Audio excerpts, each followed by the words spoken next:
लक्ष्मी पंडित जी के पास अपने बेटे की जन्म कुंडली बनवाने के लिए बैठी हुई थी और चिंतित भी थी। अगर नई कुंडली में कोई बुरा ग्रह आ गया तो कुंडली फाड़कर नदी में फेंक दूंगी। पंडित जी बोले, लक्ष्मी बहन, तुमने बहुत पुण्य किए है जो ऐसा हीरा जैसा बेटा तुम्हें मिला है। बस इसकी कुंडली में एक बात मुझे परेशान कर रही है लक्ष्मी बहन, क्योंकि यह सदा तुम्हारे पास नहीं रहेगा। यह नाम तो रोशन करेगा पर तुमसे दूर रह के। तब लक्ष्मी कहने लगी, यह भविष्यवाणी तो उसके जन्म के वक्त उसकी दादी ने कर दी थी, क्योंकि लक्ष्मी ने घोर मूल्य में पुत्र को जन्म दिया था। दादी ने कहा था, अरे लक्ष्मी, तूने घोर मूल्य में बेटा जना है, यह सारे घर के लिए भारी रहेगा, बस खुद के लिए ही भला करेगा। जैसे सूर्य की रोशनी सबको देती है पर पास जाने पर जलाती है, वैसा ही कुछ है तेरा बेटा। चाहे जो भी हो, लक्ष्मी की तो आंखों का तारा था। लक्ष्मी ने बड़े प्यार से उसका नाम रुद्र रखा था, उसके जीवन का सूर्य था। रुद्र के होने से ही लक्ष्मी के जीवन में बसंत आया था। गांव में पहले शादी ब्याह आज की तरह नहीं होते थे। लड़कियों की छोटी उम्र में ही शादी हो जाती थी। जब लड़की चौका बासन करना सीख जाती थी, समझो वह विवाह योग्य हो गई। उस समय लड़कियों को ज्यादा पढ़ाया लिखाया नहीं जाता था। लक्ष्मी और उसकी जेठानी में ज्यादा फर्क नहीं था। लक्ष्मी की शादी के समय उसकी उम्र करीब 16 साल रही होगी और तभी उसके फेरे हो गए थे और वह ससुराल विदा होकर आ गई थी। कमला उसकी दूर की रिश्तेदार थी। कमला ने लक्ष्मी को देखा और अपने छोटे भाई के लिए पसंद कर लिया। क्योंकि कमला चाय नाश्ते की जिम्मेदारी निभा रही थी, तभी उसका विवाह अपने छोटे भाई से कर दिया। यहाँ कमला की गोद तो 1 साल में ही भर गई। वही लक्ष्मी एक बेटे के लिए तरस गई थी। लक्ष्मी का पति भी इस बात से दुखी होकर संन्यास लेकर कहीं निकल गया था। उसने घर बार छोड़ दिया था, लेकिन उसे पता नहीं था कि उसकी पत्नी 2 महीने की गर्भवती थी। जाने कितनी मन्नतों के बाद रुद्र का जन्म हुआ। उसके जन्म लेते ही डॉक्टरों ने कह दिया कि उसे बचाना मुश्किल है, पर अपने लाडले को सीने से लगाए रात रात भर जागकर लक्ष्मी ने उसे जीवित रखा। कमला के बेटे सुरेश और रुद्र में 10 साल का अंतर था। जहां एक तरफ सुरेश सीधा साधा घर का आदर्श पुत्र था, वहीं रुद्र सिर्फ घर का ही नहीं, पूरे गांव का सिरदर्द था। अपनी मंडली के साथ वह कभी किसी के अनार के बगीचे से हाथ साफ कराता, कभी किसी के लहलहाते सेब के बगीचे से एकदम तोड़ लाता, कभी किसी की भैंस खोल देता तो कभी किसी की दुधारू गाय का दूध बछड़े को पिला देता। गांव की औरतें उसकी मां को ताने मारती और कहती, लक्ष्मी, तुम्हारा लाडला पंचायत बैठेगी, जाने सरपंच जी क्या निर्णय ले। रुद्र के कारनामे सबसे निराले थे। वह सबसे अलग था, जैसे भगवान शिव ने उसे खास मिट्टी से बनाया था। बचपन से दादी के अत्याचारों का परिणाम यह हुआ कि उसे अत्याचार शब्द से नफरत हो गई। रुद्र ने कभी अन्याय करना या सहना नहीं सीखा। किसी के साथ गलत होते देखता तो उस पर झपट पड़ता। घर पर शिकायतें आधी अधूरी ही पहुंचती, बताने वाले अपनी गलती छिपा जाते। घर पहुंचने पर रुद्र को पिटाई मिलती, पर वह सहन कर लेता। अगर वह किसी से डरता था तो वह था सुरेश, उसकी ताई का बेटा। दोनों भाइयों में अपार स्नेह था। सुरेश की आंखों का तारा रुद्र था और उसे अपने पिता के क्रोध से बचाने का साहस केवल सुरेश ही कर पाता था। रुद्र के पिता एक बार घर से निकले, फिर कभी लौटकर नहीं आए। कोई कहता बाबा बन गए, कोई कहता किसी डेरे में डेरा डाला, तो कोई कहता बड़े संत ज्ञानी हो गए। लोग अटकलें लगाते रहते, लेकिन ऐसा कौन सा संत ज्ञान है जो पत्नी और परिवार को बिना पतवार के अकेला छोड़ दे। अब पूरे घर की जिम्मेदारी सुरेश के पिता पर थी। उन्होंने सुरेश और रुद्र दोनों को समान प्रेम दिया। जितना प्रेम सुरेश से करते, उतना ही रुद्र से भी। इसी कारण जब नाराज होते तो रुद्र की पिटाई भी उतनी ही होती, लेकिन उनसे प्रेम भी बहुत करते थे। रुद्र छोटा और शरारती था, इसलिए उसकी कुटाई जब तब हो जाया करती थी। लेकिन ताऊजी के डर से बचाने के लिए सुरेश हमेशा उसके साथ खड़ा रहता था। रुद्र को टीवी देखने का भी बड़ा शौक था। दूसरों के घर टीवी देखने के लालच में वह गांव भर का दिहाड़ी मजदूर बन जाता। कभी किसी का राशन लाता, कभी किसी की आलू की बोरियां उतरवाता। उसका दिमाग इतना तेज था कि जब तक दुकानदार अपनी कलम से जोड़ घटाव करता, तब तक वह मोल भाव निपटा चुका होता। उसका गणित का सारा ज्ञान जीवन से जुड़ा था। स्कूल पहुंचते ही गणित की कक्षा में उसे बुखार आने लगता था। उसे किताबें पढ़ने का बहुत शौक था और स्कूल की लाइब्रेरी की लगभग हर किताब कई बार पढ़ चुका था। उसकी दादी हमेशा कहती, मेरा रुद्र कलेक्टर बनेगा, देख लेना। लेकिन स्कूल उसे कभी भाया नहीं। सर्दियों के दिन थे और 11वीं की कक्षा लगी थी। कक्षा के एक लड़के नाहर ने गाना पहला नशा पहला खुमार सुना और उसे बहुत गंभीरता से लेकर क्लास की रमा को प्रेम पत्र गुलाब के साथ भेज दिया। रमा ने चिट्ठी जिस लड़के के हाथ भेजवाई, उसने पूछा तो उसने बरगद के चबूतरे की ओर इशारा कर दिया। नाहर वहीं खड़ा था, लेकिन रुद्र भी वहीं था। रमा मन ही मन रुद्र को अपना मान चुकी थी। उस चिट्ठी में लिखने वाले का नाम नहीं था। वह मुस्कुराती हुई रुद्र तक पहुंची और उसका हाथ थाम लिया। उसी वक्त प्रिंसिपल सर की गाड़ी वहां आकर रुकी। रुद्र अपना हाथ खींचता, उससे पहले रमा ने हाथ हटा लिया, लेकिन प्रिंसिपल की अनुभवी आंखें सब कुछ भांप गईं।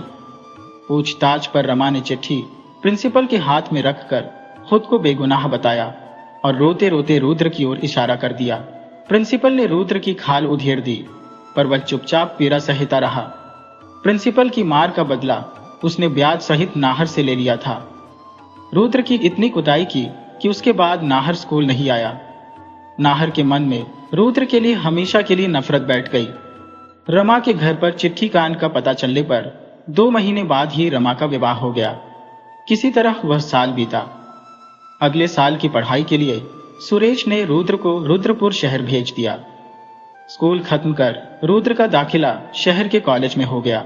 वक्त बदलते देर नहीं लगती। सुरेश पढ़ाई समाप्त कर चुका था और उसकी सरकारी नौकरी लग गई थी। घर पर सुरेश के लिए लड़की देखी जा रही थी, लेकिन अच्छा कमाने वाला सज्जन लड़का विवाह के लिए हमेशा ही अयोग्य साबित हो रहा था। इस बार बिना किसी को बताए एक चाल चली गई। जितनी तस्वीरें आई, उनमें से पार्वती की तस्वीर पर सुरेश की मां कमला की नजर अटक गई थी। गोरी दुबली और नाजुक पार्वती चेहरे से मासूम और भोली लग रही थी। कमला और लक्ष्मी को भी लड़की बहुत पसंद आई। गांव में अब भी पुराना अदब कायदा था। सिर्फ लड़का लड़की की फोटो बदलने से विवाह प्रस्ताव हो जाते थे। वहां से कन्या की फोटो आई और यहां से लड़की की फोटो भेजी गई। सुरेश देखने में बुरा नहीं था, पर बचपन में हुए चेचक के दाग से उसका चेहरा प्रभावित था। इधर रुद्र बिल्कुल कपूर जैसे गोरा था। ताई आज उसी चेहरे को दिखाकर अपनी होने वाली बहू को रिझाना चाह रही थी। पार्वती के घर जो तस्वीर पहुंची, उसमें 2 लड़के बैठे मुस्कुरा रहे थे। एक सुरेश था और दूसरा रुद्र। कमला के भाई ने बड़ी चालाकी से बातें बनाई कि बड़ों को एक ही नौकरी में रिझा लिया और पार्वती को दूसरे चेहरे ने। पार्वती ने न किसी से खुलकर पूछा और न ही किसी ने उसे बताना जरूरी समझा। पार्वती को लगा कि उसके लिए रुद्र का रिश्ता आया है। मन ही मन उसने रुद्र को अपना पति मान लिया और अगले महीने पड़ने वाले गौरा जी के व्रत को दिल से कर लिया। विवाह हुआ और नववधू घर आ गई। शाम को कुलदेवी के मंदिर में पूजा के समय जब उसने रुद्र को भाग भाग कर हल और नारियल लाते देखा, तो नई नवेली दुल्हन चौंक कर घूंघट पलट दिया। अपने पति का चेहरा देखकर वह दंग रह गई। नई जगह पर वह बेचारी किससे पूछती और क्या पूछती। अपने पति से भी वह कुछ कह नहीं सकती थी। उसे यह भी नहीं पता था कि उसे छोटे भाई की तस्वीर दिखाई गई है। उसकी आंखें सब कुछ कह गईं, लेकिन किसी को कुछ समझ नहीं आया। कमला सब समझ गई थी। लक्ष्मी बोली, तेरा चौरा कुछ करता धरता नहीं है, शहरी से वापस भेज दो, शायद कुछ पढ़ लिख जाए। कॉलेज का भी बहुत खर्चा कर रखा है इसने, जाने कहां से ऐसे कपड़े पहनता है। ताई ने पूछा, कहां से आते हैं तेरे पास इतने रुपए? रुद्र ने हंसकर कहा, ताई डाकू बन गया हो, बैंक लूटता हो, खूब रुपये बना लेता हो, फिर तुझे और माँ को भी एक एक महल बनवा दूंगा। लेकिन पार्वती का मन विचलित हो गया। जिसकी तस्वीर ने उसकी कितनी रातें जागते हुए बिता दी थी, आज उसे अपने आसपास देखना दुख दे रहा था। पार्वती का मन अजीब सा होकर रह गया था। सुबह से उठकर अपनी गृहस्थी में लगी पार्वती खुद को व्यस्त रखती थी, लेकिन जैसे ही रुद्र की झलक दिखती, उसकी बेचैनी बढ़ जाती। वह मन ही मन चाहने लगी थी कि जब तक उसकी और सुरेश की गृहस्थी की गाड़ी पटरी पर ना आ जाए, तब तक रुद्र कहीं दूर चला जाए। सुरेश के दोस्त की शादी थी जो पड़ोसी गांव में थी। सुरेश को भी वहां अपनी पत्नी पार्वती को साथ ले जाना था। लेकिन इसके लिए घर भर से सहमति लेनी पड़ी थी। कमला तो नई बहू को बाहर घूमने जाने के लिए तैयार नहीं थी, लेकिन जिद्दी बेटे के आगे उसकी एक नहीं चली। लक्ष्मी ने पारो को सजा संवार कर उसके कान के पीछे काला टीका लगा दिया। पार्वती ने पूछा, काकी यह टीका क्यों लगाया है? लक्ष्मी ने हंसकर कहा, अरे क्यों नहीं, मेरी बहू है, अभी तो सोने जैसी है, किसी की नजर ना लगे। पार्वती की आंखें डबडबा गईं। इतना प्यार तो उसे अपने मायके में भी नहीं मिला था। उसकी सौतेली माँ और बहनें उसे नौकरानी से अधिक कुछ नहीं समझती थी, इसलिए उसके विवाह के लिए भी घर में ज्यादा पूछताछ नहीं की गई थी। अपने आंसू पोंछकर उसने काकी सास के पैर छुए और उन्होंने उसे अपने सीने से लगा लिया। खूब खुश रहो बिटिया, अपने पति का सुख पाओ, हलो फूलो सदा सुहागन रहो। लक्ष्मी ने भी उसे आशीर्वादों की झड़ी लगा दी। मुस्कुराकर खड़ी हो गई और सुरेश की आवाज आ गई, पारो जल्दी आओ। सुरेश और पारो शादी में चले गए। वापस आ रहे थे तो रुद्र अपने दोस्तों के साथ टकरा गया। सुरेश ने कहा, तू यहाँ क्या कर रहा है? तुझे तो शहर जाना था ना? रुद्र ने जवाब दिया, भैया कॉलेज कैंटीन का रामदीन बहुत बीमार था, अकेला आदमी था, घर पर ही दवा ले रहा था, कल अचानक चल बसा। उसने मुझे गांव का पता बताया था, हम लोग मिलकर उसे यही ले आए, लेकिन पता चला कि अब उसका इस दुनिया में कोई नहीं रहा। बस उसका क्रियाक्रम निपटा कर आ रहा हूं। सुरेश ने कहा, अच्छा सुन, अब पारो के साथ घर जा, मुझे कुछ काम से जाना पड़ेगा। सुरेश के यह कहते ही पारो घबरा गई। नहीं, ऐसे आप काम पर कैसे जा सकते हैं?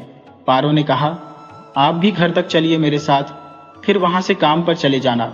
सुरेश ने समझाया, पार्वती कल दिल्ली से ऑडिट के लोग आ रहे हैं, पिछले महीने भर से उसी की तैयारी में लगा था। अगर अजीत की शादी ना होती तो मैं एक दिन की भी छुट्टी नहीं लेता। ये मेरा खास दोस्त था, इसलिए उसकी शादी में आना पड़ा। अब बस उसकी तैयारी फाइनल हो जानी है। और परेशान क्यों हो? रुद्र तुम्हारे साथ है, बस थोड़ी दूर डिपो से बस मिल जाएगी, मैं कल शाम तक घर आ जाऊंगा। सुरेश ने दोनों को बस में बैठाकर विदा किया। पारो थकी हुई थी, जल्द ही नींद के आगोश में चली गई। उसने अनजाने में अपना सिर रुद्र के कंधे पर रख दिया। रुद्र भी थका हुआ था, लेकिन वह पारो को किसी भी तरह का कष्ट नहीं देना चाहता था, इसलिए चुपचाप बैठा रहा। पूरे रास्ते पारो आराम से सोती रही।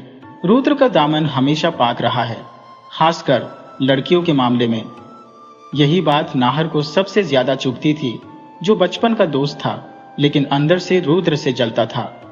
वह हमेशा मौके की तलाश में रहता था कि कैसे रुद्र की बेइज्जती की जाए। बस में नाहर भी गांव जा रहा था। सुरेश के ऑफिस में ऑडिट चल रहा था और ऑफिसर्स कड़ी निगरानी रख रहे थे, लेकिन सुरेश का काम भी पक्का था। सुरेश ने 2 दिन में ही अपना काम पूरा कर लिया। ऑडिट के बाद सुरेश जल्दबाजी में घर की ओर बढ़ रहा था। रास्ते में नाहर से मिला, जिसने व्यंग्य से कहा, भाई काम कुछ ज्यादा ही हो गया है। इस समय ऑफिस में नहीं, घर में नई नई दुल्हन बैठी है उस महाकाल के साथ, और आपने उसे छोड़ दिया। सुरेश ने जवाब दिया, तुम अपने काम से काम रखो नाहर, हमारे घर में ताक झांक करने की जरूरत नहीं है। सुरेश ने दृढ़ता से कहा, लेकिन शक की बेल बिना खाद पानी के भी पनपती है। यहाँ तो खाद पानी देने वाले घर और बाहर दोनों जगह मौजूद थे। कमला तीखी सांस थी, वह पार्वती को कोसने का कोई मौका नहीं छोड़ती थी। रोज पार्वती के जागने से पहले ही उसे दिन भर के काम बता देती थी। कमला ने पार्वती से अनाज संजोने, कंबल, चादर धोने, कालीन साफ करने जैसे काम करवाए। लक्ष्मी अपनी तरफ से मदद करती, लेकिन घर के दूसरे भी काम होते थे। कमला काम बताकर पड़ोस में बात करने चली जाती और पार्वती काम करती रहती। थकान के बावजूद उसे आराम नहीं मिलता था। एक दिन कमला ने पार्वती को चने पीसने के लिए बैठा दिया। तभी रुद्र शहर से घूमकर वापस आया और पार्वती को देख चक्की खींचकर खुद चने पीसने लगा। लक्ष्मी ने पूछा, रुद्र तेरी कमीज कैसे फट गई? रुद्र ने जवाब दिया, माँ कॉलेज में एक रईस ज़ादे को मजा चखा कर आ रहा हूँ। लक्ष्मी ने कहा, अरे अब किसका सिर फोड़ा? रुद्र ने कहा, कमिश्नर का लड़का स्कूल कॉलेज में शराब पी कर आ गया और लड़कियों को परेशान कर रहा था। पहले उसे प्यार से समझाया, नहीं माना तो मजबूरी में हाथ उठाना पड़ा। ताई ने कहा, पहले खुद को सुधारो। पार्वती सर झुकाए सोच रही थी। जितना वह रुद्र को अपने मन से हटाना चाहती, उतनी ही दृढ़ता से वह उसके दिल में बसता जा रहा था। रात में सुरेश आते ही कमला ने उसके कान भरने शुरू कर दिए। रुद्र तो किसी काम का नहीं है। बेटा, ध्यान रखा कर। आजकल जब तब शहर से आ जाता है और पार्वती के आगे पीछे घूमता रहता है। देख बेटा, मैंने तेरी और पार्वती की उम्र में भी अंतर देखा है। कहीं कोई ऊंच नीच हो गई तो तेरा जीवन खराब हो जाएगा। सुरेश अपनी माँ की बातों को सुनते हुए बोला। माँ, कैसी पागलों वाली बातें कर रही हो तुम भी। रुद्र मेरा छोटा भाई है, मेरे दिल का टुकड़ा है, माँ ने उत्तर दिया। हाँ, लेकिन सुन लो, कहीं ऐसा ना हो कि यही जिगर का टुकड़ा तुम्हारे कलेजे को छल्ली कर दे। सुरेश ने माँ को तो समझा लिया, पर उसकी बात उसके मन में घर कर गई। उस रात जब माँ बेटी की बातें हो रही थी और पारो दूध लेकर कमरे में आई, उसने भी सब सुन लिया। पार्वती पहले से ही रुद्र से दूर रहती थी, अब और सतर्क हो गई। लेकिन रुद्र इन बातों से अनजान था। उसके लिए पार्वती बड़े भाई की पत्नी थी, उसकी भाभी थी।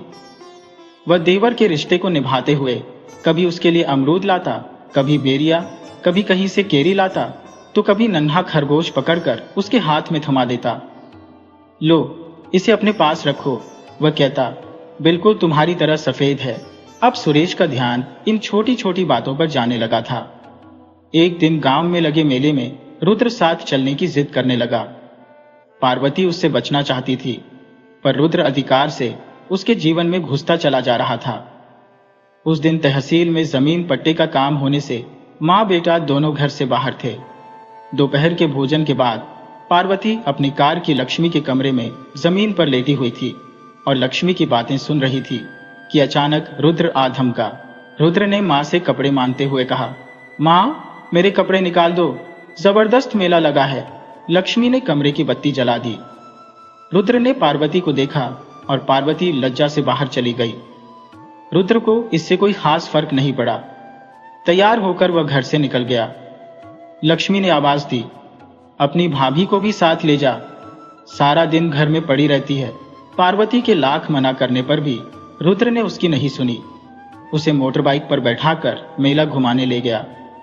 वर्षों बाद पार्वती किसी मेले में आई थी। 5-6 साल की उम्र में जब वह अपनी माँ के साथ मेले में आई थी, झूले पर बैठना, चूड़ियों की दुकान से खरीदारी करना, गुब्बारों को छर्रे वाली बंदूक से फोड़ना और रिंग उछालकर टेडी बियर जीतना, सब कुछ जैसे फिर से जीवंत हो गया। रुद्र भी उसके साथ बच्चे बन गया था। गोलगप्पों के ठेले पर चटकारे लेते हुए दोनों ने मस्ती की, पर घर पहुंचते ही महाभारत शुरू हो गई।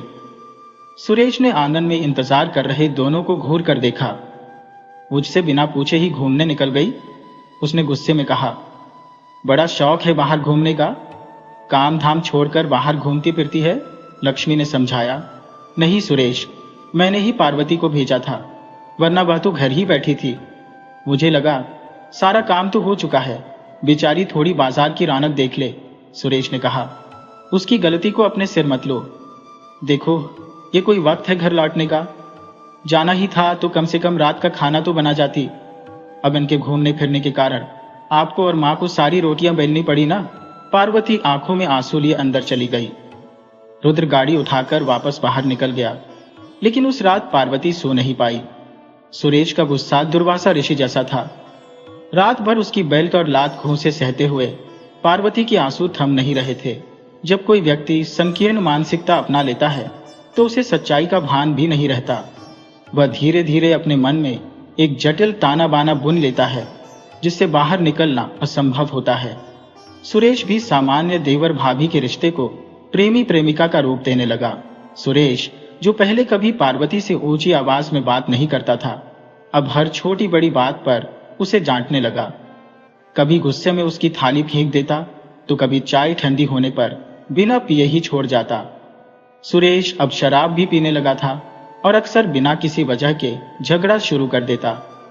जब एक आदमी अपनी औरत पर हाथ उठाता है तो उसे रोकना मुश्किल ही नहीं, नामुमकिन सा हो जाता है। पार्वती को सब समझ आ रहा था, लेकिन वह करती भी क्या? बेचारी आंसू बहाते हुए बस सोचती रहती कि क्या करूं, क्या न करूं।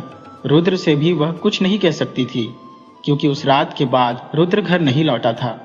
उसे यह पता था कि पार्वती पर अत्याचार हो रहा है, पर सुरेश भी उसे सता रहा है। इसका उसे बिल्कुल भान नहीं था। ताई की नफरत से वह बचपन से ही वाकिफ था, लेकिन वह इसे ताई का सामान्य स्वभाव ही समझता था। उसकी ताई उसकी सुंदरता से जलती थी, यह तो उसे पता था, पर ताई की जलन की गहराई का अंदाजा उसे नहीं था। रुद्र के कॉलेज में छात्र संघ के चुनाव की तैयारी चल रही थी। इस वर्ष उसका फाइनल ईयर था और उसी की कक्षा से चुनाव में एक लड़का खड़ा हो रहा था। कॉलेज में सालों से एक ही पार्टी का दबदबा था और वही पार्टी के गुंडे कॉलेज में अपनी धौंस जमाते थे। कुछ बार रुद्र का सामना भी उनसे हुआ था, पर उसने ध्यान नहीं दिया था। एक शाम वह अपने कमरे में बैठा राजनीति शास्त्र की किताबें पढ़ रहा था कि दरवाजे पर जोर से दस्तक हुई। उसने दरवाजा खोला तो सामने उसका रूममेट अनिकेत खड़ा था, जगह जगह से कटा फटा। अनिकेत उसे अंदर खींच लाया और बोला, क्या हाल बना रखा है? क्या हुआ? अनिकेत बोला, भैया जी के गुंडे कैंटीन में आ गए और अपनी मनमानी करने लगे। अब तो हद हो गई है, किसी को इनके खिलाफ खड़ा होना होगा, वरना ये जिंदगी नर्क बना देंगे। रुद्र को गुस्सा तो आया, लेकिन उसने खुद को संभाल लिया।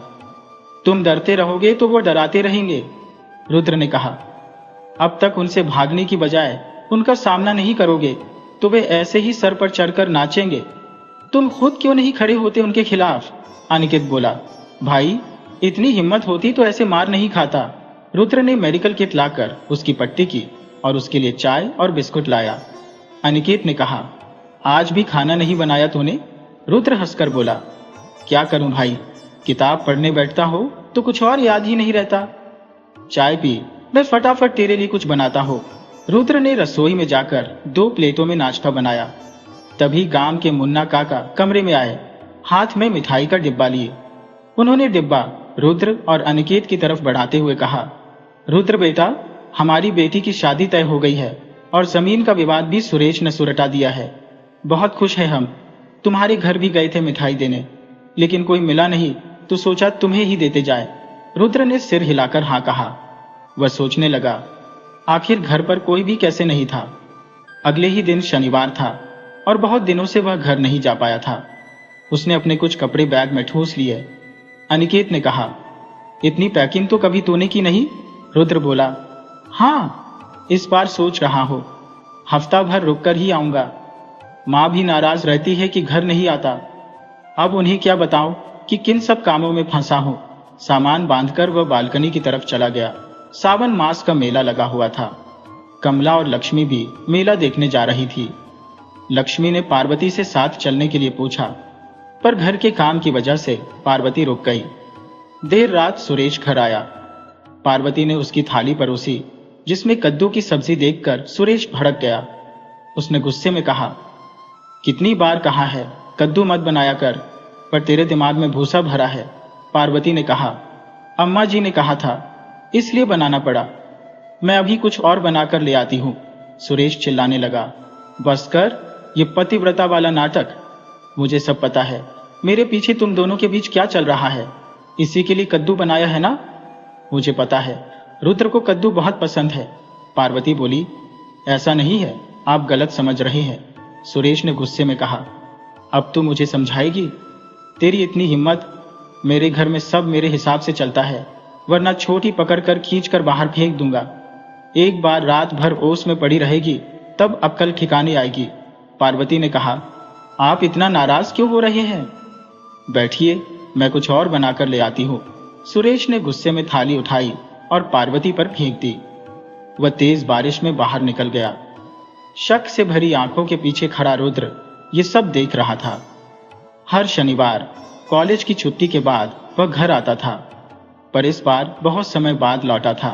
रुद्र सोच रहा था, इतने दिनों बाद घर आऊंगा तो सब कितने खुश होंगे, पर जो उसने सुना उस पर विश्वास नहीं हुआ। उसने सोचा भाई के पीछे जाऊं, पर पलटकर कमरे में चला गया। पार्वती रो रही थी। रुद्र ने अपने रूमाल से उसके बहते खून को साफ किया और चुपचाप मरहम पट्टी करने लगा। रुद्र ने पहली बार पार्वती को इतने ध्यान से देखा। इतनी सलोनी सी कोमल सी लड़की पर इतना अत्याचार हो रहा था। उसके घाव से बहते खून को रोकने में उसे बहुत मशक्कत करनी पड़ी, पर दिल पर लगे जख्मों का क्या, उन्हें कौन देखेगा? रुद्र ने कहा, पारो, मेरे साथ चलो, पार्वती ने बड़ी बड़ी आंसू भरी आंखों से देखा। रुद्र ने कहा, मैंने देखा है, ताई बहुत सताती है और अब भाई भी। तुम मायके क्यों नहीं चली जाती? पार्वती बोली। किसके भरोसे जाऊंगी? मां नहीं है। सौतेली मां पीछा छुड़ाना चाहती थी, इसलिए 12 साल बड़े आदमी से शादी कर दी। रुद्र चुप रह गया। पार्वती ने कहा, मैंने सोचा था कि मेरा विवाह तुमसे हो रहा है। दोनों देर तक चुप बैठे रहे। फिर रुद्र ने कहा, यहां से चली जाओ। पार्वती बोली, तुम यहां रहोगे तो भैया खुश नहीं रहेंगे। आज नहीं तो कल हमारे बीच सब सुलझ जाएगा। और भैया तुमसे कभी प्रेम करना नहीं छोड़ सकते। तुम चले गए तो ये सब खत्म हो जाएगा और भैया पहले वाले सुरेश बन जाएंगे। रुद्र अचानक उठा और घनघोर बारिश में घर से निकल गया। जो बस मिली उसमें बैठ गया और हरिद्वार जाकर रुका। बस डिपो के सामने शमशान था। महाकाल की प्रिय जगह पर पहुंचकर उसे शांति मिली। कुछ चिताएं अभी भी जल रही थी। लोग अपने प्रियजनों को अंतिम विदाई देकर लौट चुके थे और वह भी चला गया था। 12 बजे के बाद की बातें सुनकर उसके मन में पारो के लिए जो संवेदनाएं जाग उठी थी, वह डर रहा था कि कहीं वे प्रेम में न बदल जाए। इस भय से वह वहां से भाग आया था। रुद्र के मन में उथल पुथल मची थी। वह यह तय नहीं कर पा रहा था कि कल क्या करना है, कहां जाना है। उसे बस यही पता था कि अब वह कभी घर वापस नहीं लौटेगा। उस घर के दरवाजे अब हमेशा के लिए बंद हो चुके हैं। पंडित जी की भविष्यवाणी अब सत्य होने वाली थी। खोटा सिक्का अपना रास्ता बनाकर निकल गया था। शमशान में अकेला बैठा हुआ रुद्र बारिश में भीग रहा था, पर उसका मन कहीं और था। उसने अपने घुटनों के इर्द गिर्द हाथों का घेरा बनाया और सोच में डूब गया। आखिर उसने ऐसा क्या गुनाह किया था कि उसके पिता समान भाई के मन में उसके लिए इतनी नफरत भर गई। पारो का मासूम चेहरा याद आते ही उसका दिल कसमसाने लगा। उसकी बड़ी बड़ी आंखें जैसे बिना किसी गुनाह की सजा काट रही थी। सही भी था, आखिर उस लड़की ने गुनाह किया ही क्या था? गुनाह तो उसके साथ हुआ था। उसकी तस्वीर दिखाकर भाई ने शादी करवा दी। रुद्र सोच रहा था कि अगर पारो से उसका विवाह हुआ होता तो क्या वह इस सब से बच पाता? शायद नहीं, शायद हां। उसकी नजरों में पारो सीधी सादी सुंदर सी लड़की थी। भैया को उसे फूलों की तरह सहेज कर रखना चाहिए था, पर भैया ने उसे रौंद दिया। वह बेचारी सांस तक नहीं ले पा रही थी। रुद्र अपने विचारों में खोया रहा और वहीं उसे नींद आ गई। सुबह नींद खुली तो उसने अपना बैग उठाया और पास की चाय की दुकान पर जा बैठा। एक कप गर्म चाय पीते ही उसकी आत्मा जाग उठी। मन ही मन उसने तय कर लिया कि अब उसे घर वापस नहीं जाना है। कहीं न कहीं उसके मन में भी पारो के लिए कोमल भावनाएं उभरने लगी थी। उसने अपने सर को झटका देकर वहां से उठ खड़ा हुआ। अभी भी वह यह समझ नहीं पा रहा था कि जाना कहां है। उसने अपना बैग उठाया और कॉलेज के लिए निकल पड़ा। पहले हर शनिवार और रविवार घर जाने वाला रुद्र अब महीनों घर नहीं जाता था। मां से भी उसकी बातें कम हो गई थी। मां उसे घर बुलाने के लिए कई बहाने करती, पर वह हर बार कोई न कोई कारण बताकर घर जाना टाल देता। कॉलेज में छात्र संघ चुनाव की तैयारियां चल रही थी। शहर के रईसों के लड़के उस पार्टी का नेतृत्व कर रहे थे जो हमेशा चुनाव जीतती थी। ऐसे में किसी साधारण विद्यार्थी का उनके काम के बीच कुछ भी कहना या करना उनके लिए असहनीय था। लाइब्रेरी में एक तरफ बैठी तोता मैना की जोड़ी परीक्षाओं के लिए प्रोजेक्ट बना रही थी। उन लड़कों में से एक ने उस लड़की के चेहरे के पास सिगरेट का धुआं उड़ा दिया। लड़की के पास बैठा उसका दोस्त गुस्से में उठ खड़ा हुआ और लाइब्रेरी के नियमों के अनुसार सिगरेट पीना मना बताया। तभी एक लड़के ने उसे जोरदार थप्पड़ मार दिया। रुद्र का गुस्सा उबल पड़ा। उसने उन लड़कों पर प्रहार करना शुरू कर दिया। उसके हाथ में जो भी आया उसी से वह प्रहार करता गया। रुद्र उन 7-8 लड़कों पर अकेला भारी पड़ गया था। सब अपने अपने जख्मों को संभालते हुए गिरते पड़ते अपने नेता के पास रुद्र की शिकायत लेकर पहुंचे। रुद्र के साथी भी सहमे हुए थे। उस जोड़े की भी रूह कांप गई थी। अब जाने क्या होगा रुद्र का अगली सुबह। पर जिसने मसान की मिट्टी से तिलक कर अपने जीवन की शुरुआत की थी, उसे अब किसी नेता का डर नहीं था। उसने खुद अपने माथे पर कफन बांध रखा था। उस रात रुद्र के मन में थोड़ी ठंडक थी। हालांकि उसके दोस्त डरे हुए थे, लेकिन वह निश्चिंत अपनी खाट पर लेटा। खुले आसमान में छाए तारों को देख रहा था। धीरे धीरे उसने आंखें मोल ली। उसकी आंखों के सामने दो दुबली सी हरी चूड़ियों से भरी नाजुक कलाइयां दूध का गिलास थामे खड़ी थी। चौंक कर उसने आंखें खोल दी। उसके आसपास कोई नहीं था। उन कलाइयों पर उसका नहीं, उसके भाई का हक था। वह नाहक ही परेशान हो रहा था। उसने कहा था कि तुम चले जाओ रुद्र, हमारे बीच सब ठीक हो जाएगा। और बस उसी बात को मानकर वह वहां से चला आया था। वह अपनी सोच में गुम था। तभी उसके दरवाजे पर किसी ने जोर से दस्तक दी। रुद्र के दोस्त भी जा चुके थे। एक ने दरवाजे की झिर्री से झांक कर देखा।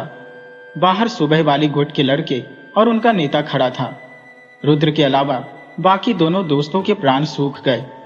आज तो अंत निश्चित है, यही सोचकर दोनों ने हनुमान चालीसा का पाठ करना शुरू कर दिया। रुद्र ने दरवाजा खोलते हुए कहा, मैं पहले ही साफ कह देता हूं कि मेरे की का बदला मेरे दोस्तों से नहीं लिया जाएगा। जरूरत हो तो मुझसे निपट लो, लेकिन इन दोनों को हाथ लगाया तो उसका हाथ काट डालूंगा। दरवाजे पर खड़े लड़कों ने रुद्र की हुंकार सुनी और पीछे हट गए। उनका नेता राजवीर सामने आ गया। क्यों बौराए हुए हो भाई? समुद्र मंथन से निकला जहर पी बैठे हो क्या? राजवीर ने पूछा। रुद्र ने कहा, क्या काम है राजवीर? साफ साफ बताओ और यहां से निकलो। राजवीर, जिसे कॉलेज में भैया जी के नाम से जाना जाता था, रुद्र की बात सुनकर अंदर आ गया। हमारी पार्टी में शामिल होने का प्रस्ताव लेकर आया हूं, राजवीर ने कहा। इस बार के कॉलेज इलेक्शन में हमारी पार्टी जीतेगी और हम तुम्हें अध्यक्ष बना देंगे। बोलो, मंजूर है? रुद्र ने कुछ देर सोचने के बाद धीरे से सिर हिला दिया। उसे पता था कि भैया जी अच्छे आदमी नहीं है, लेकिन फिर भी उसने पार्टी में शामिल होना स्वीकार कर लिया। समय अपनी तेज रफ्तार से बीतता गया। रुद्र ने कॉलेज की पढ़ाई के साथ साथ कॉलेज की सक्रिय राजनीति में कदम रखा। ग्रेजुएशन पूरा करते ही उसने राजनीति शास्त्र में एमए करने के साथ साथ भैया जी के साथ अधिकतर समय बिताना शुरू कर दिया। भैया जी के पिता जिले के विधायक थे और पार्टी के सबसे जुझारू नेता के रूप में प्रसिद्ध थे। राजनीति उनके खून में थी और यही विरासत अब रुद्र भी अपना रहा था।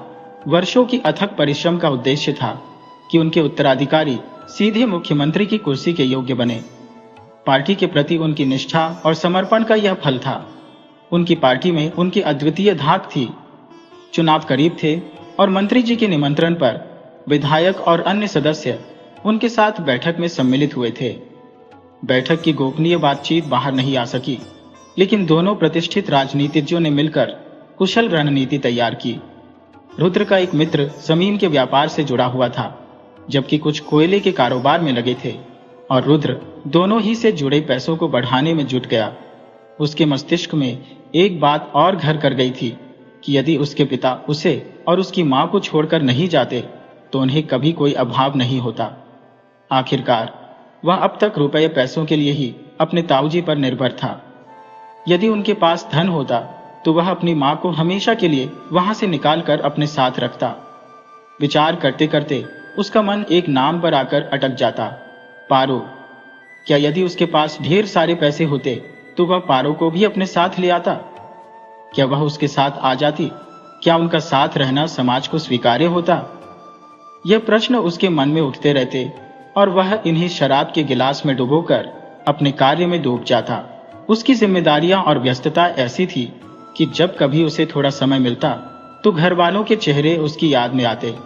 कभी सुरेश बड़ा भाई, कभी अम्मा, कभी ताई जी, कभी ताऊ जी, और कभी दरवाजे की ओट से झांकती दो बड़ी बड़ी काली काली आंखें पारो की। उन आंखों का सामना करने में वह स्वयं को असमर्थ पाता था। उसे लगता था कि वह आंखें उसे देखती रहे और वह उन आंखों को देखता रहे। लेकिन यह विचार क्षणिक था, जैसे तूफान की तरह उसके हृदय में उठता और फिर सब कुछ बहकर दूर चला जाता। जाति, बिरादरी, समाज और सबसे बढ़कर उसकी मां, इनमें से किसी की आंखों में वह अपने और पार्वती के रिश्ते के लिए सहमति नहीं पाता था। इसलिए उसने अपने हृदय में बहते हुए उस छोटे से अमृत झरने पर एक बड़ा सा पत्थर रख दिया था। अब उसके पास रुपया तो था, लेकिन समय नहीं था। शेष समय में राजनीति भी थी। वह भैया जी का दायां हाथ माना जाता था। रुद्र को भैया जी के पिता भी अपने बेटे की तरह स्नेह करते थे। उनके कार्यालय की कई बैठकें बिना रुद्र के संभव नहीं थी और न ही उनके घर का कोई व्रत, त्योहार, पूजा पाठ संभव था। मंत्री जी के साथ बैठक के बाद रुद्र का स्थान और ऊंचा हो गया था। अब किसी भी बैठक में उसे भूलना असंभव हो गया था। पार्टी कार्यालय में आज उत्सव का माहौल था। भावी प्रत्याशियों का नाम घोषित होना था। सभी को पता था कि सबसे महत्वपूर्ण सीट से भैया जी को ही टिकट मिलेगा। कार्यालय में दिवाली सी रौनक थी। रात के 12 बजे भी समय यूं ही लग रहा था जैसे अभी शाम ही खिली है। आखिरकार 12-13 तो तीनों 7-8-9, 7-8-9, 7-8-9, 7-8-9, 17-13 कार्यक्रम का समापन हुआ और उस महत्वपूर्ण सीट के प्रत्याशी के नाम की घोषणा करते हुए मंत्री जी ने राजवीर की जगह रुद्र प्रताप का नाम लिया। सभी हैरान रह गए। विधायक जी के रुद्र के प्रति स्नेह को सभी जानते थे, लेकिन अपने बेटे की जगह मंत्री पद की दावेदारी को सीधे रुद्र के पाले में उछाल देंगे, यह किसी ने नहीं सोचा था। गुस्से में पैर पटकता राजवीर वहां से निकल गया। पिता के कंधे पर रखा हाथ झटकता राजवीर एक बार रुद्र को नाराजगी से देखकर चला गया और विधायक जी आगे बढ़कर रुद्र को गले लगा लिया। इसके बाद सब कुछ एक सपने जैसा होता चला गया। अपने अच्छे कर्मों और युवाओं में अपनी धाक का रुद्र को चुनाव प्रचार में अत्यंत लाभ मिला। रुद्र की ख्याति ऐसी थी कि उसे जीतना ही था। उसकी प्रसिद्धि चारों ओर फैल रही थी। सबकी उम्मीदों पर खरा उतरते हुए रुद्र भारी मतों से विजयी हुआ। यह और बात थी कि राजवीर ने, जो हर समय रुद्र के साथ रहता था, उसे नाराजगी में अकेला छोड़ दिया।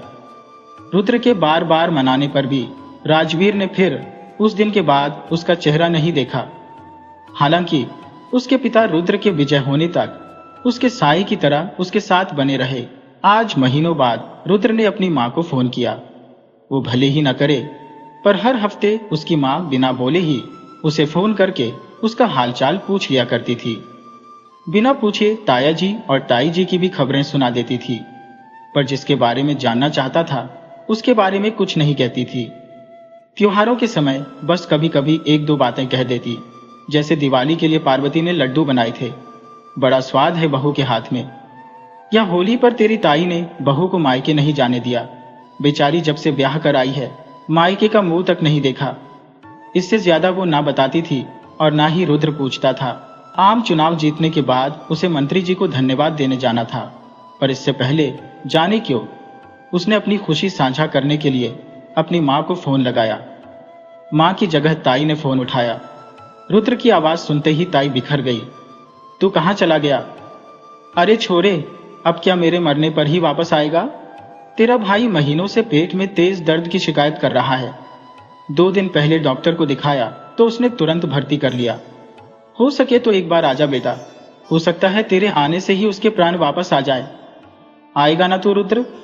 बरसों बाद ताई ने उसे उसके बचपन के नाम से पुकारा था। मना करने का तो सवाल ही नहीं उठता था। वो तुरंत अपनी गाड़ी में जा बैठा और अनिकेत पीछे पीछे दौड़ता आया। अनिकेत ने कहा, रुद्र, तुझे तो मंत्री जी की आवाज पर जाना था ना, कहाँ निकल रहा है? रुद्र ने कहा, घर जा रहा हूं भाई, बड़े दिनों बाद घर से बुलावा आया है, कल तक वापस आ जाऊंगा। मंत्री जी को समझा देना कि मैं कल आकर उनके पैर छूकर धन्यवाद दूंगा। और फिर रुद्र हवा से बातें करती हुई अपनी गाड़ी में निकल पड़ा। गांव की गलियां उसे बुला रही थी। हवा से बातें करती रुद्र की गाड़ी गांव की ओर भागती जा रही थी और साथ ही यादों के बवंडर उसके दिमाग में उठ रहे थे। 5 सालों से उसने गांव नहीं आया था और अम्मा के अलावा किसी से बात भी नहीं की थी, लेकिन छिप छिपाकर ही सही उसका दोस्त श्याम उसे सुरेश दादा और पार्वती की खबरें दे दिया करता था। अब वह बारिश में भीगता हुआ घर से निकला था। श्याम उसे ढूंढता हुआ उसके शहर वाले घर पर पहुंचा था। उस रात श्याम के साथ उसने पहली और आखिरी बार शराब पी थी और उसी बहकावे में सुरेश भाई के शक और अत्याचार की बातें सुनाई थी। इस संसार में शायद श्याम ही था जो उसके दिल की बात समझता था। श्याम ने बताया था कि सुरेश, जो पहले कभी कभार पीता था, अब रोज पीने लगा है। ताऊ जी का भी संकोच नहीं रह गया था। रात दिन नशे में डूबा सुरेश भाई ऑफिस के काम में भी चूक करने लगा था। पहले दिन के काम में कोई गड़बड़ी नहीं करता था, अब आए दिन कोई न कोई काम बिगाड़ देता है। श्याम से ही उसे सुरेश और कभी कभी पारो के बारे में भी खबरें मिलती थी। रुद्र को पता चला कि पारो की हालत कुछ ठीक नहीं है। उसकी शादी के 5 साल हो गए थे, पर गोद नहीं भरी थी। ताई सारी खींच उसी पर निकालती थी। रुद्र सोचता, किस मिट्टी की बनी है यह औरत, क्यों अपने प्रति हो रहे अन्याय के खिलाफ नहीं बोलती। विचारों में मग्न रुद्र अपने गांव कब पहुंच गया, उसे पता ही नहीं चला। घर की ओर गाड़ी मोड़ने के बजाय वह सीधा अस्पताल की ओर चला। उसकी गाड़ी से उतरते ही मां दौड़ती हुई आई और उसे सीने से लगा लिया।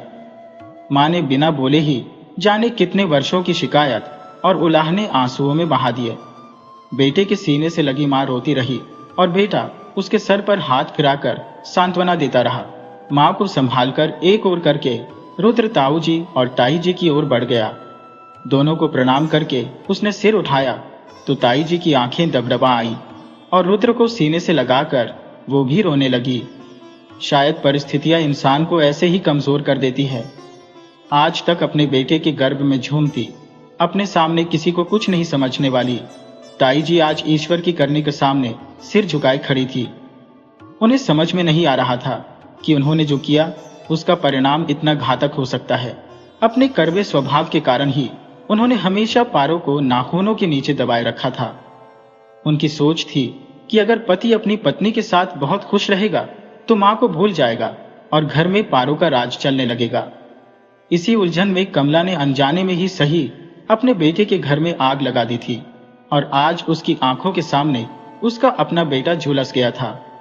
पश्चाताप के आंसू बहाने पर भी उसे कुछ वापस नहीं मिल पा रहा था। रुद्र भी अपने आंसू नहीं रोक पा रहा था। बड़ी हिम्मत करके उसने सुरेश भैया के लिए वहां खड़े सभी लोगों से पूछ लिया और ताई ने उसे सुरेश के कमरे तक ले गई। तक सुरेश आंखें बंद किए अपने बिस्तर पर लेटा हुआ था। ताई ने धीरे से जाकर उसके बालों में हाथ फिराया और कहा, सुरेश। तो सुरेश ने आंखें खोल दी। सामने रुद्र खड़ा था। रुद्र को देखकर सुरेश की आंखें डबडबा गईं। उसने एक हाथ से धीमे से रुद्र को अपनी ओर बुलाया। रुद्र रोते हुए उसके सीने से लगा और दोनों भाइयों के आंसू नहीं रुक रहे थे। इन आंसुओं में इतने सालों के गिले शिकवे और शिकायतें सब बह गईं। सुरेश का रुद्रपुर किया न्याय बह गया और रुद्र की सारी नाराजगी दूर हो गई। यही तो होता है रक्त का संबंध। चाहे कितने भी दिन अलग रह लें, लेकिन एक दूसरे की तकलीफ इन्हें आपस में बांध के ही रखती है। सुरेश की बीमारी ने उसे लाचार कर दिया था। उसे दिखने लगा था कि उसका अंतिम समय आ गया है और इसी मानसिक भाव ने उसे करुणा से भर दिया था। अब वह एक बार फिर पुराना सुरेश बन गया था, जिसे रुद्र जानता था। डॉक्टरों ने सुरेश के लिए जवाब दे दिया था। उसकी हालत आज रुद्र को देखकर कुछ ठीक लगने लगी थी। 4 दिनों में सुरेश के मुंह में एक दाना भी नहीं गया था। आज रुद्र के हाथों से उसने मुश्किल से दलिया खा लिया था। घर भर के लोगों को आस बंध गई थी कि शायद सुरेश ठीक हो जाए। रुद्र का हृदय मुस्कुरा उठा था। उसे लगने लगा कि अब सब अच्छा हो जाएगा। अगर भैया ठीक हो गए तब तो पारो भी खुश रहेंगी, और अगर वो खुश रहेंगी तो उससे मीलों दूर रुद्र भी जी उठेगा। पहली बार पार्वती के बारे में सोचते हुए उसका मन खिल उठा। उसे लगा कि वह भैया और पार्वती के जीवन में फिर से रंग भर देगा। अपनी सोच में डूबा मुस्कुराता रुद्र भैया का हाथ थामे बैठा था कि उसके दोस्त विनय का फोन आ गया। विनय ने कहा, रुद्र तू ठीक तो है ना? रुद्र ने कहा, हाँ मैं ठीक हूँ, बिल्कुल ठीक हूँ। गांव आ गया हूँ। आज ही सुबह अनिकेत को बताकर आया हूँ। उसने तुझे बताया नहीं? तो विनय ने कहा, भाई अनिकेत का बहुत बड़ा एक्सीडेंट हो गया है, उसका बचना मुश्किल है। रुद्र ने कहा, ये क्या बोल रहा है यार? वो तो मेरे कार्यालय की गाड़ी में ड्राइवर के साथ निकला था, फिर कैसे उसका एक्सीडेंट हो गया? रुद्र की बात को बीच में ही काटते हुए विनय ने कहा, भाई जो बताने जा रहा हो जरा ध्यान से सुनना। अभी तू जहां है फिलहाल वहां से 10-12 दिन कहीं मत निकलना। तेरी सुरक्षा के लिए कह रहा हूं। रुद्र ने कहा, मैं समझा नहीं। विनय ने कहा, भाई तुझे मारने का प्लान बनाया जा रहा था। मेरे दोस्त तुझे याद है विधायक महोदय ने कुछ 2-4 महीने पहले मंत्री जी से मुलाकात की थी। उस मुलाकात में मंत्री जी के एक बॉडीगार्ड के अलावा और कोई नहीं था, पर उसे भी मंत्री जी ने कुछ 10 मिनट के लिए ही किसी काम से बाहर भेज दिया था और उसी समय विधायक महोदय और मंत्री जी ने यह साजिश रची थी। मंत्री जी का कहना था कि राजवीर और उसके गुर्गों की इमेज आम जनता में इतनी खराब है, अगर उसे सीट दे दी जाए तो वह पक्का हार जाएगा। इसलिए मंत्री जी का कहना था कि ऐसे शख्स को चुनाव में उतारा जाए जिसकी साफ सुथरी छवि का फायदा मिले। मंत्री जी ने ही तेरा नाम सुझाया। विधायक महोदय अपने बेटे को गद्दी देना चाहते थे। तब मंत्री जी ने अपनी शातिर चाल उन्हें परोस दी कि तुझे चुनाव लड़वा कर पहले जीतना होगा, और जब तू मंत्री को धन्यवाद ज्ञापन करने जाएगा, तेरी गाड़ी का भयानक एक्सीडेंट करवाकर तेरी मौत को हादसे का रूप दे दिया जाएगा। अब क्योंकि तेरी सीट जीती हुई सीट होगी, इसलिए उस सीट पर किसी को तो पार्टी में से बैठना ही होगा। तब उस बात का फायदा उठाकर राजवीर को उस सीट पर बड़ी आसानी से बिठा दिया जाएगा। तेरे न रहने की सहानुभूति राजवीर को मिल जाएगी। भाई तो इन राजनेताओं की बिसात का राजा नहीं, बल्कि एक मामूली सा प्यादा ही था, जिसे ये अपने फायदे के लिए चला रहे थे। तेरे सिर पर मौत मंडरा रही है। मेरे दोस्त, अपनी सारी बलाएं उतारने के बाद ही यहां से बाहर निकलना। वैसे मैं तो कहता हूं वापस मत आ, वही ज्यादा अच्छा है। रुद्र ने कहा। अब तो वापस आना पड़ेगा विनय, रुद्र कहने लगा। आज भले ही हालात नाजुक हों, पर एक बात तो तय है दोस्त, शपथ ग्रहण के दिन यह भी राज खुल जाएगा कि तुम्हारा साथी रुद्र ही देश की सेवा की शपथ लेगा। बस देखते रहना। रुद्र ने फोन रखा और वापस अंदर आ गया। उसने सुरेश के खाने के बाद सभी को घर भेज दिया था और खुद अस्पताल में रुक गया। कमरे में जाकर वह सुरेश के पास बैठ गया। उसने सुरेश के माथे पर हाथ रखकर सांत्वना देने की कोशिश की, लेकिन माथा अप्रत्याशित रूप से ठंडा हो चुका था। उसने सुरेश के हाथों को छूकर देखा तो वे भी ठंडे थे। रुद्र भागकर डॉक्टर को बुलाकर लाया। डॉक्टर ने आते ही सुरेश की आंखों की पुतलियों की जांच की। डॉक्टर ने रुद्र को देखकर सिर हिला दिया और रुद्र को समझ में आ गया कि सुरेश अब नहीं रहा। फिर रुद्र ने घर वालों को बुलाया और अगले दिन सब कैसे हुआ खुद उसे भी ठीक से याद नहीं रहा। अगले दिन मां श्मशान घाट से लौटते वक्त समझ गई थी कि सुरेश जाते जाते उसकी सारी बलाएं अपने सिर ले गया। ये विचार आते ही उसकी आंखें डबडबा गईं और तभी उसने सफेद साड़ी पहने किसी स्त्री को आते देखा। वह फूट फूट कर रोने लगा। 13 दिन बीत गए। मिलने जुलने वाले आते और 2 आंसू बहाकर चले जाते। कोई लक्ष्मी को समझाता तो कोई कमला को। पार्वती के मायके वालों ने हाथ जोड़कर कहा, हमारे लिए तो कन्या की विदाई के साथ ही जिम्मेदारी खत्म हो गई थी, अब इसे अपनी बहू मानकर रखिए। इस बेचारी को 2 वक्त की रोटी और कुछ कपड़े मिल जाए, बस यही काफी है।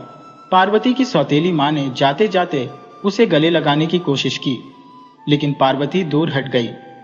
शायद उसे दिखावे के आंसू पसंद नहीं थे। वह पहले भी शांत थी, लेकिन इन 13 दिनों में तो जैसे उसने सांस लेना भी छोड़ दिया था। लक्ष्मी जबरदस्ती उसे कुछ खिला देती थी।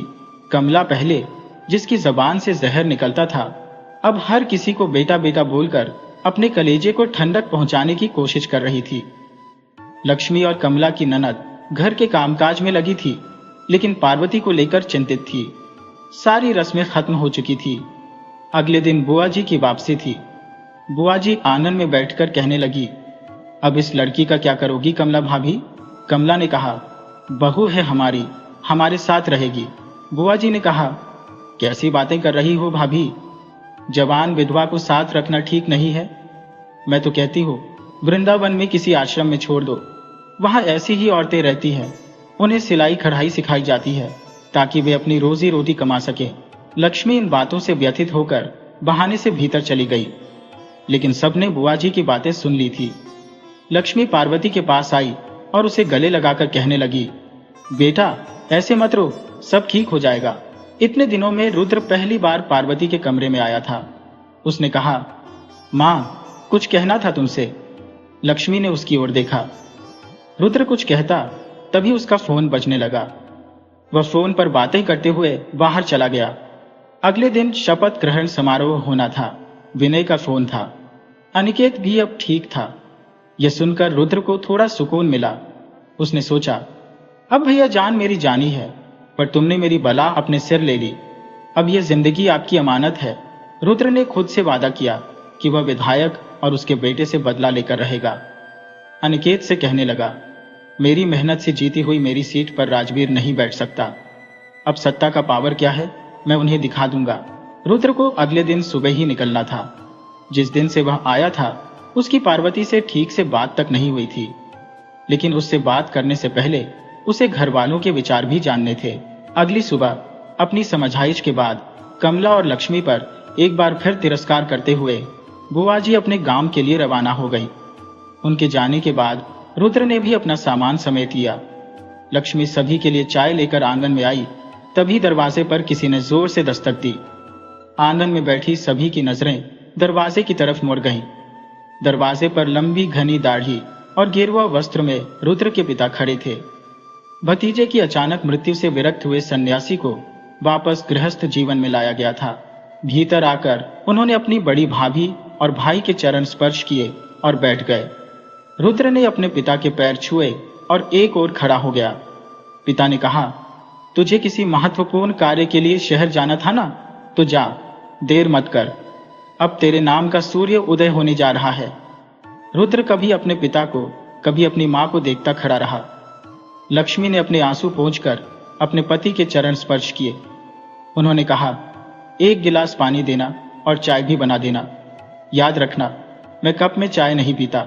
मेरे लिए अम्मा का कलई वाला ग्लास निकाल देना। कई सालों बाद पति के मुख से अपना नाम सुनकर लक्ष्मी का मन पिघल गया। आंसू पोंछती हुई वह रसोई में बड़े मन से चाय बनाने चली गई। तभी दबे पांव दीवार की ओट में खड़ी पार्वती को भी उन्होंने देख लिया। वे कहने लगे, इधर आओ बेटी। पार्वती धीरे से उनके पास पहुंची और उनके चरण स्पर्श किए। उन्होंने पूछा, तुम्हारा नाम क्या है? पार्वती ने कहा, जी पार्वती। नाम सुनते ही उन्होंने पीड़ा और कष्ट से आंखें बंद कर ली। जब हम मानव उसकी बनाई दुनिया से मनमानी करने लगते हैं तो ऐसा ही होता है, उन्होंने कहा। उनकी कही बातें किसी को समझ नहीं आई। उन्होंने पार्वती के सिर पर हाथ रखा और कहा, सदा खुश रहो बेटी। फिर उन्होंने रुद्र की तरफ देखा और कहा, यह तेरी जिम्मेदारी है। कमला, जो अब तक सिसक रही थी, बोली, लल्ला जी, आपने मेरी लाज रखी। आपका योग और कारुण्य मैं जीवन भर नहीं भूल पाऊंगी। रुद्र ने सिर झुकाए खड़ा रहा। लक्ष्मी के चेहरे पर प्रसन्नता थी, लेकिन पार्वती दृढ़ता से बोली, मुझे यह रिश्ता मंजूर नहीं है। इससे सभी के चेहरे पर निराशा की छाया फैल गई। रुद्र ने ताई से इजाजत ली और पार्वती के कमरे तक गया। क्या हुआ पारो? रुद्र ने पूछा। पार्वती बोली, मुझ पर किसी तरह का एहसान करने की जरूरत नहीं है रुद्र। तुम ये बिल्कुल मत सोचना कि मैं बहुत दुखी हूं। मैंने अपनी पढ़ाई वापस शुरू कर दी थी और नौकरी के लिए आवेदन भी दे दिया है। अब तुम शहर चले जाओ। यहाँ अम्मा, बाबूजी और काकी की जिम्मेदारी मैं ही संभाल लूंगी।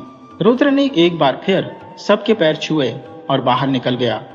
लक्ष्मी का खोटा सिक्का अब अपनी मंजिल पहचान चुका था।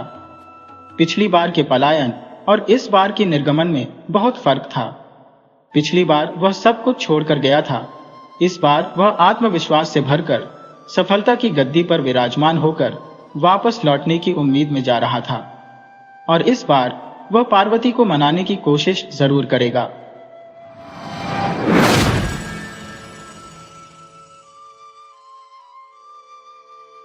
वीडियो अच्छी लगे हो तो इसे लाइक करें और ऐसी ही मजेदार कहानियों के लिए चैनल को सब्सक्राइब करें और बेल आइकन दबाएं।